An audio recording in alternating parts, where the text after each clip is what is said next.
जीते जीते जीते पाकिस्तान, जीते जीते जीते पाकिस्तान, पाकिस्तान पाकिस्तान जीते पाकिस्तान, पाकिस्तान पाकिस्तान जीते पाकिस्तान, जीते। पाकिस्तान तहरीक इंसाफ ज़िला हैदराबाद की जानिब से यौम आज़ादी के मौके पर इंसाफ हाउस हैदराबाद में पाकिस्तान की 77वीं जश्न आज़ादी का केक काटा गया, जिसके बाद रैली का भी इनेकाद किया गया, जो कि इंसाफ हाउस से शुरू होकर शहर के मुख्तलिफ इलाकों से होती हुई वापस इंसाफ हाउस पर अख्ताम पजीर हुई।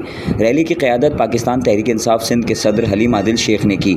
इसके अलावा मेंबर सिंध असम्बली व डिप्टी पार्लिमानी लीडर रेहान राजपूत समेत दीगर रहनुमाओं और कारकुनान की बड़ी तादाद ने शिरकत की और जश्न आज़ादी को जोश व खरोश के साथ मनाया।